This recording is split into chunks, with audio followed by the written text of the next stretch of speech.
Have you ever had a partner that has refused to take accountability and apologise?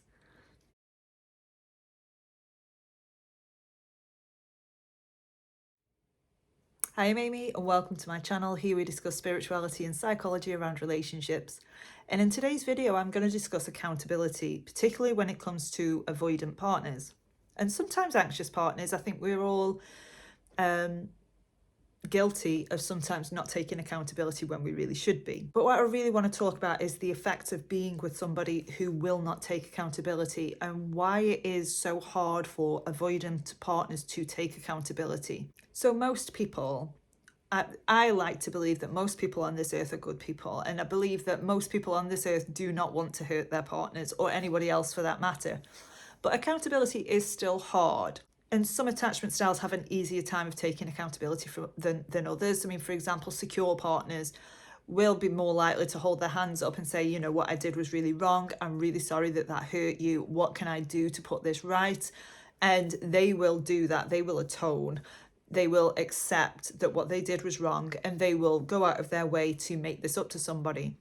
But other attachment styles have a really hard time doing this, particularly avoidant attachment styles. And I've done this myself, no judgment at all.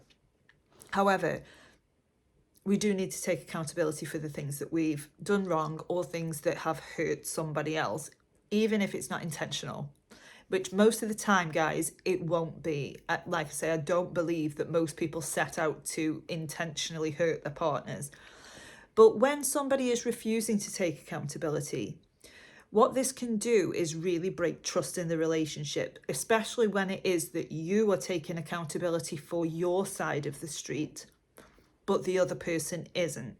And what this might look like is somebody flat out refusing to believe that they're at fault at all. It could be a blanket, vague apology. So, like, say, for example, they'll say, you know, oh, I'm sorry for my behavior. They don't actually take responsibility for how that behavior made you feel or what they're going to do to actually correct that. Or you might get somebody who completely deflects all of the blame onto you. And what this causes is a real breach of trust in the relationship. So if it is that you have a hard time taking accountability, let that be okay for now, but understand the consequences of not taking accountability for something that you've done wrong, and actually go out of your way to actually practice this. And I'm not saying that you need to apologise to everybody for everything that you've ever done to them ever. No. But if it is in relation to a partnership, for example, or a friendship, start by doing that with somebody who is safe to do it with. So we don't want to go around texting all our exes, telling them everything that we think we've done wrong and how we're really sorry for it. If you feel called to, absolutely. If the relationship is still there, absolutely. I know that I did that with my ex-husband. Eventually, after healing from the relationship, I was ready to actually see my part in it and apologize for it. But that was reciprocated, and at that point, it was safe to do so.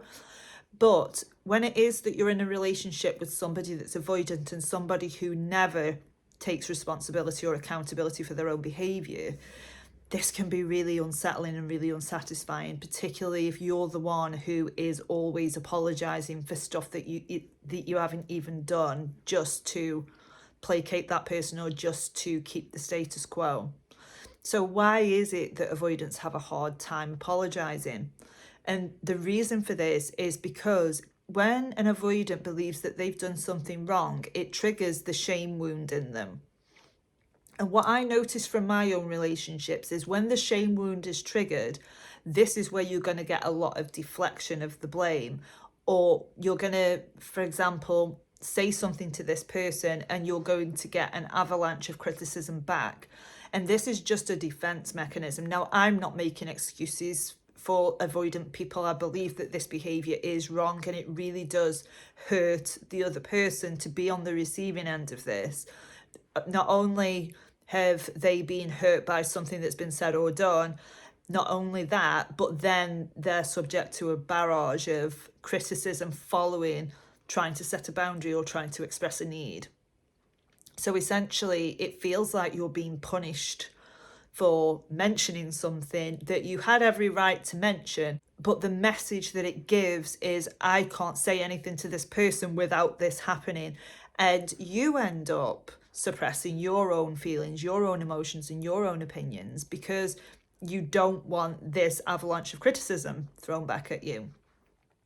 So this is because the shame wound has been triggered. And if you go into a why avoidant attachment style has been created in the first place, usually it's come from a childhood experience where there's been a lot of emotional neglect or punishment. So maybe it is that that person received an awful lot of punishment as a child for minor things that they did wrong. Their defense mechanism against that is to blame the other person or to deflect or to criticize the other person enough so that they back off and so that the avoidant partner doesn't have to feel this shame wound. And this is really unfair when it is that you're on the receiving end of it because you feel like you're in the wrong, clearly is upset with what you've just said. And if you were anything like me, you would have just stopped mentioning things, which isn't fair to you. You should be in a relationship where open communication is actually encouraged and where open communication is received and reciprocated so that you both know that you're on the same page so that you can both work towards a resolution. And another reason why avoidant partners may have a really hard time apologizing is because they have a hard time admitting that they are wrong in the first place. Now, I'm not saying that this is all avoidance, but that attachment style has a really hard time reflecting on their own behavior. They have a really hard time considering other people's feelings. Because they're so hyper independent, they haven't needed to consider anyone else's feelings. They have a hard time even accessing their own feelings, let alone being able to empathize with somebody else's. So what do you do in this situation?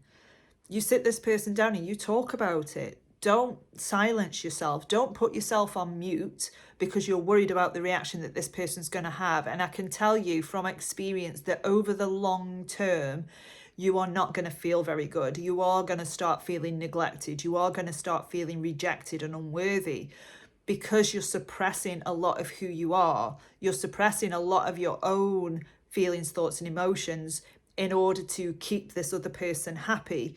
And you might slip into codependency where you will go out of your way to meet this person's needs to keep them happy and put yours on the wayside. But all you're really telling yourself is that my thoughts, feelings, and beliefs don't matter, when they absolutely do. So make it a priority to talk to this person about it. And when you have done that, let's see the needle move.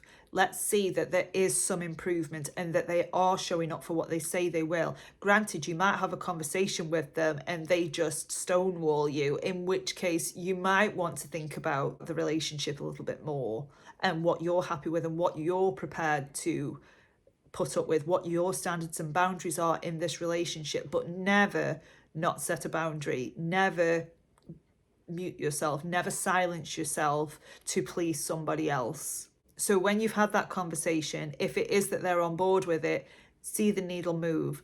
And also what you're looking for is proper apologies, not a blanket, I'm sorry you feel that way, or I'm sorry for my behavior. You're looking for actual examples of what they're sorry for. Exactly what is this person sorry for and what are they prepared to do to rebuild trust in the relationship with you. It's all well and good having an awareness that, oh, this person's shame wound's being triggered and this is why they're reacting in the way that they are, but don't excuse it. It's okay to have an awareness of it and understand why it's happening so that you don't personalize it, but it's also not acceptable behavior. It's still dysfunctional when it comes to relationships, and it's not conducive to a healthy, long-term, loving relationship. So I hope you found that video helpful. If you have any questions, pop them in the comments below, and I will see you next time.